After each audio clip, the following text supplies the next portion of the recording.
Well, now it is time for our Ask the Vet segment. And Dr. Joel Conn from Pismo Beach Veterinary Clinic joins us this morning. And this week we are talking about dental health. That's right, because what's February? It is Pet Dental Health National Pet Dental Month. Yes. Great. So we're going to celebrate it today by talking a little bit about dental disease in your pets. And I thought this week we'd talk a little bit about what dental disease is, what your veterinarian can help you with as far as dental cleanings, that kind of thing. And then next time we'll talk a little bit about what you can do at home, maybe do a little demonstration of toothbrushing and that kind of thing. Okay. So dental disease, first and foremost, this is very, very common. It affects about 80% of animals over the age of 3, believe it or not. And when you think about your pet's dental health, think about them this way. If you have a 5-year-old dog, we're roughly saying 7 years per dog year. That's the equivalent of a 35-year-old person that's never flossed, never brushed their teeth, and never been to the dentist. Wow. So you can imagine the state that their teeth are in, and this is what we find very commonly. Dental disease is probably the number 2 cause of chronic pain in animals. And in most cases, especially dogs, but cats as well, it takes a lot of dental disease and dental pain for them to stop eating, for them to show you symptoms. So you have to kind of be on the lookout. Signs to look for: bad breath, of course, is a big one. So, dogs that are in your face, you usually figure that out pretty quickly. Loose teeth. If you're looking in your pet's mouth, you may notice this. This is obviously to the point where maybe we've waited too long if we're seeing loose teeth. Dental tartar, redness, bleeding of the gums, difficulty eating or sometimes eating out of one side of the mouth, food dropping out of the mouth as the pet's chewing, or pickiness with regards to what type of food they'll eat. Hard food, if they will no longer eat their kibble. Drooling excessively, and of course just overall eating less or eating less quickly.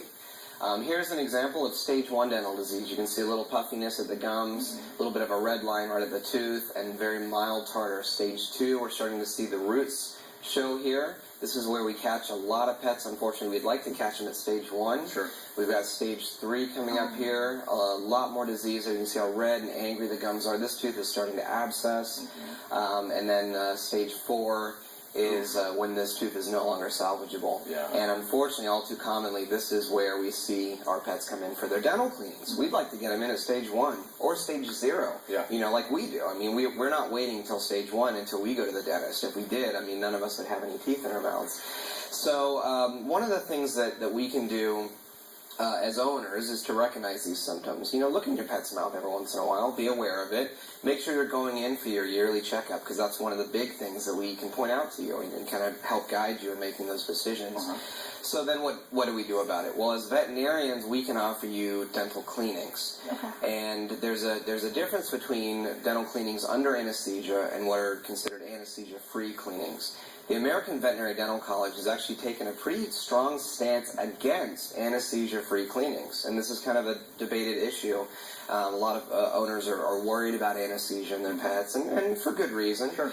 But the reason we're kind of against anesthesia-free cleanings is because it's considered somewhat inappropriate in that you're not able to clean below the gum line, which is where most of the dental disease is. In many cases, it's very stressful and sometimes painful for the pet. These guys sometimes they're kind of in a headlock and we're scaling the teeth. Wow.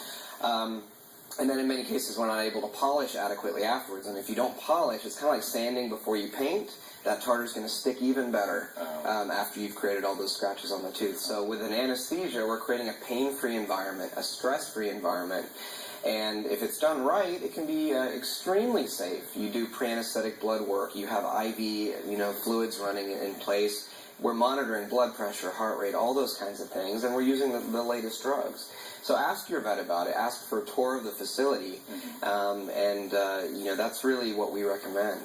And now's a great time to do it because many vets are offering a little discount for Dental Month. Oh, perfect. Yeah. Just in time. Yeah.